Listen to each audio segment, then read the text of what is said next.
Hello everyone, आज हम बात करेंगे एक बहुत ही चर्चित कथावाचक जिनका नाम है धीरेन्द्र कृष्ण शास्त्री, जो एक भारतीय कथावाचक हैं। ये पीठाधीश्वर हैं बागेश्वर धाम सरकार का, जो हमारे मध्य प्रदेश राज्य के छतरपुर जिला के गढ़ा गांव में स्थित है। ये लोकप्रिय है बागेश्वर धाम सरकार के नाम से। इनका गुरु का नाम है जगत गुरु राम भद्राचार्य। ये उपदेश देते हैं रामचरितमानस और शिव पुराण का। वर्तमान में ये बहुत ही चर्चित हुए हैं क्योंकि इन पे बहुत सारे अंधविश्वास भरी टिप्पणियां हुई है। सबसे पहले इनकी हम जीवनी के बारे में जानेंगे। इनका प्रारंभिक जीवन कैसा था, तो सबसे पहले इनका जन्म हुआ है 4 जुलाई 1996 में एक ब्राह्मण परिवार में, जो कि अत्यंत गरीब परिवार था। ये अत्यंत गरीब थे। ये भिक्षा मांग करके अपना जीवन यापन करते थे और अपने परिवार को संवारते थे। इनका प्रारंभिक शिक्षा गांव में हुआ है। इनके पिताजी कोई काम नहीं करते थे। इनके घर में कमाने वाला कोई व्यक्ति नहीं था। अपने परिवार में सबसे बड़े यही थे। इनकी बहन की भी शादी नहीं हुई थी, इसीलिए अपने भिक्षा मांग करके अपना जीवन यापन करते थे और अपनी परिवार के लिए भी जिंदगी जीते थे। फिलहाल में अभी विवाद का चर्चा बना है। सब माना जाता है कि इनके कठोर साधना के बाद इनको दैविक शक्ति की प्राप्ति हुई, जिनके माध्यम से ये दिव्य दरबार का आयोजित करते हैं और उस दरबार में सभी भक्तों को सभी प्रकार की कठिनाइयों को दूर करने का प्रयास करते हैं।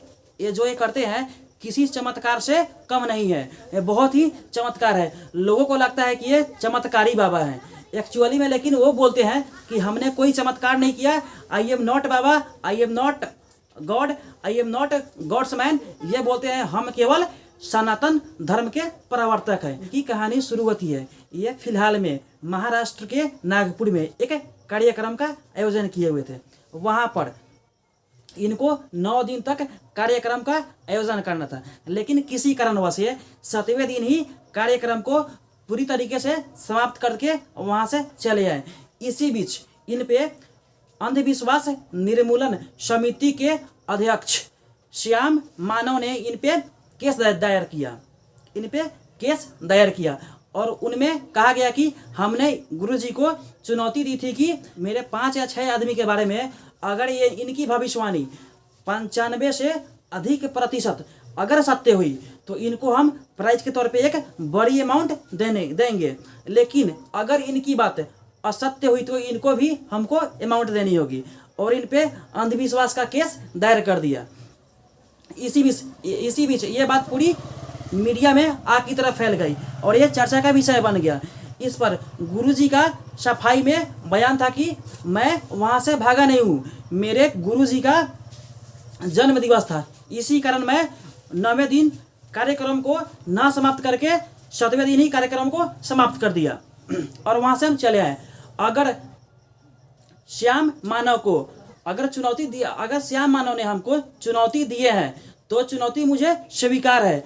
अभी मैं फिलहाल में ही छत्तीसगढ़ के रायपुर में एक दिव्य दरबार का फिर से आयोजन करने वाले हूँ और वहाँ पर आए और अपना चुनौती को फिर से और उस चुनौती को मैं पूरी तरीके से स्वीकार करूँगा और उनको जो भी पूछना है, जो भी कुछ करना है, जो भी कुछ कहना है वहाँ पे कहे। मैं उसको ठीक तरीके से पूरे अपने दम पे नहीं, अपने बालाजी के दम पे उनको मैं वहाँ पे हर प्रश्न का सही से उत्तर दूंगा। जब इन्होंने छत्तीसगढ़ के रायपुर में दिव्य दरबार का आयोजन किए तो वहाँ पे श्याम मानव ने नहीं आया, वहाँ पे कोई भी नहीं आया। वहाँ पे केवल मीडिया आई और मीडिया ने वहाँ पे आकर इनसे सवाल किया और वहाँ पे ये 100% सही पाए गए। इनमें कोई चमत्कार भरी कहानी नहीं है। ये बोलते हैं मैं कोई चमत्कार नहीं करता हूँ, मैं जो भी करता हूँ बालाजी के कृपा से करता हूँ। और इस तरीके से इनको क्लीन चिट मिल गई कि ये कोई अंधविश्वासी बाबा नहीं है, ये कोई चमत्कार नहीं करते हैं, ये इनको शक्तियाँ प्राप्त है, इनको सिद्धियाँ प्राप्त है किसी का भला करने के लिए। ये फिलहाल में कैंसर अस्पताल का निर्माण करवा रहे हैं। ये कोई पैसा वैसा किसी से भी नहीं लेते हैं, जो इनको दान मिलता है बस उसी को लेते हैं और दान का लड़कियों के विवाह में खर्चा करते हैं और गरीब कल्याण के लिए कार्य करते हैं बहुत ही अच्छी तरीके से। ये कोई भी बाबा नहीं है, ये अपने आप को कोई बाबा नहीं मानते हैं, ना कोई गुरु मानते हैं, ना कोई सन्यासी मानते हैं। ये बोलते हैं मैं शादी करूंगा और सब के सब गृहस्थ जीवन मैं जीऊँगा। इनको पुलिस के द्वारा ये सब बातों को चर्चा करते हुए इनको क्लीन चिट मिल गई है। इसी बीच विवाद ये भी आई थी कि इनकी शादी जया किशोरी से होने वाली है, लेकिन इन्होंने स्पष्ट तौर पे कहा कि जया किशोरी मेरी बहन है और मैं उनको बहन की दृष्टि से देखता हूँ।